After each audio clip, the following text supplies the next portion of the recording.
how do we break this down when you make these migrations? And what you guys told me was there are basically these four parts. Why are we doing it? What's the strategy behind it? How do we need it to function? What licenses do we need or licensing do we need? And what does it cost? It's pretty basic, straightforward kind of roadmap when you think about these things. Yeah, and we talked about strategy a little bit in some earlier conversation, but being able to get over those hurdles that have come around in the last couple of years. The Office Without Borders, I hear more and more like my workforce is remote.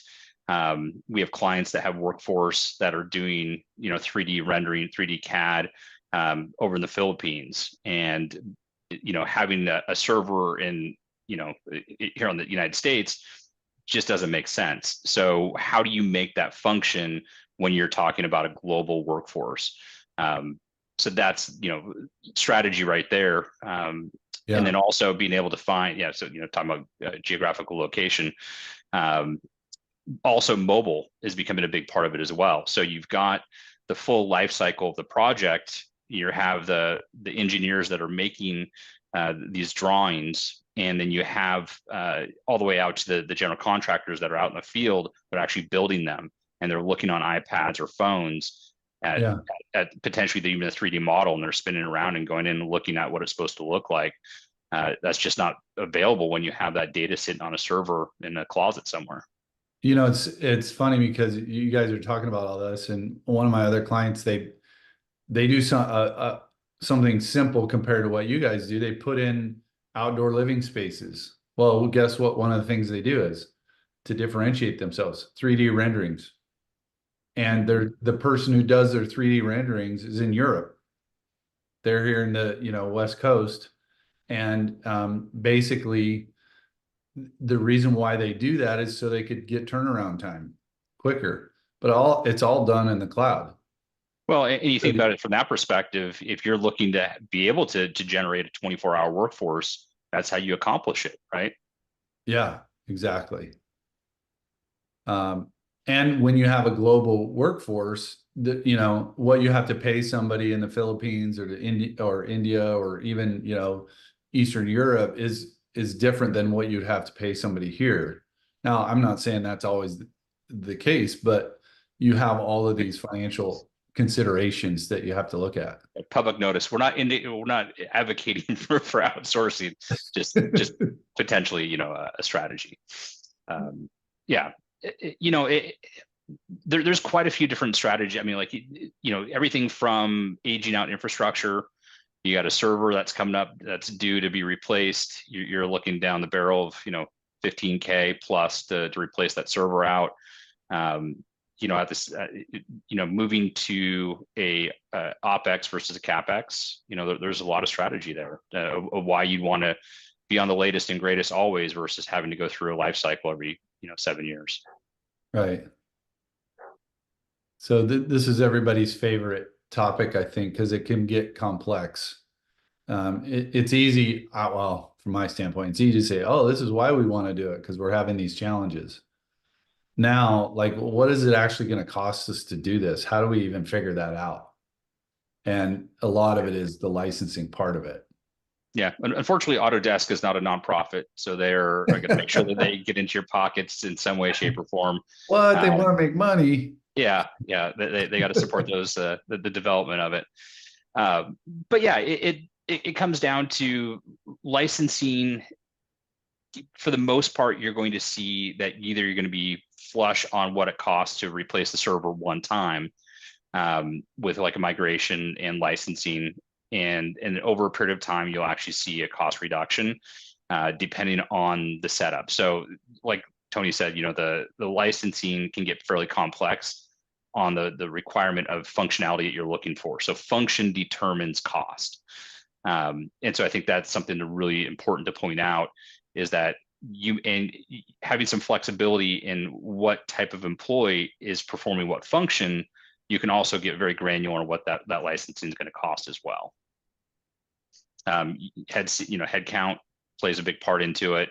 And then is the licensing, are you already paying for licensing?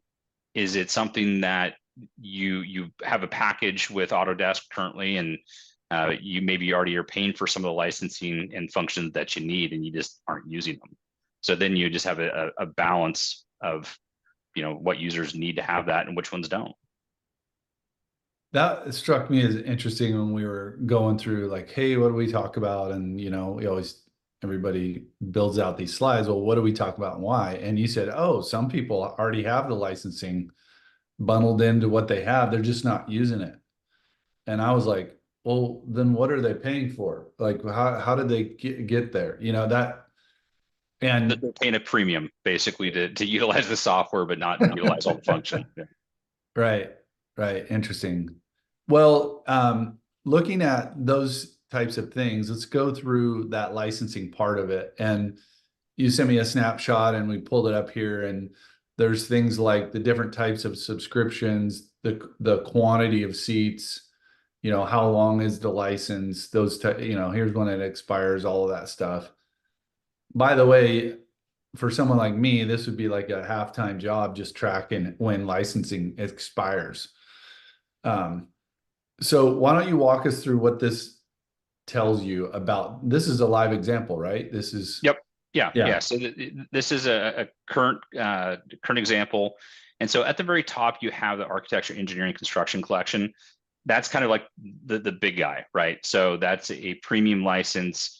It has all the 3D rendering tools, Revit, Civil 3D, things like that. Plus, it has all the cloud collaboration tools as well.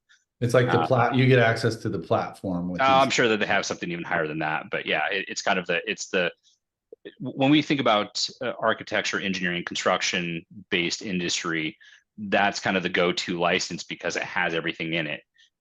There's probably, I don't know, 15, 20 different items that come with it. We're not going to go through them all today, but the specific one is the cloud collaboration tools, which is also known as Autodesk Docs. So in this scenario, you see that half of the staff already have a full-blown license. And then we had it for the next part of the staff, we had to get the Autodesk Docs because they weren't in the full package, the construction. So they're just, excuse me, just maybe doing AutoCAD files that didn't require that full package. And then you have the other ones that are like using 3D rendering like Revit that needed the full licensing package. So yeah, it basically, yeah, go ahead. No, I was just I saw a question come in, and I thought, I know we have a space for that, but I thought I would just ask, what will there be an opportunity for those already on the cloud to discuss the migration of files from SharePoint to Autodesk Docs?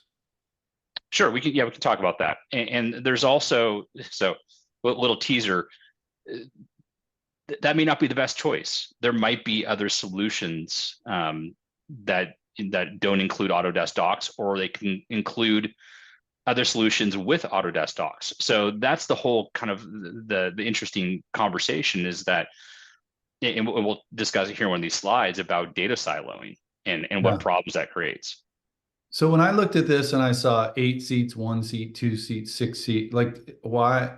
And I think you explained a little bit, you need some people that need access to certain parts and other people that don't, but they need access to like docs but that's part of figuring it out, right?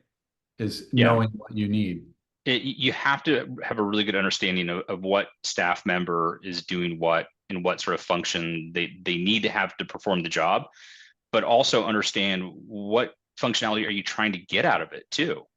So if you're looking just to be able to do file sharing and some collaboration, okay, maybe Docs is all you need. But if you're looking to get into being able to have multiple people in the same file making adjustments to, one person's making an adjustment on this wall and the other person's making an adjustment on this wall, it doesn't all sync, right? It's not all the same tool set. So that's why it's very interesting to have that conversation of saying, okay, what are you trying to accomplish? What are your goals from a functionality perspective? And then at that point, you can decide what type of license you need, and frankly, what platform you need to have involved.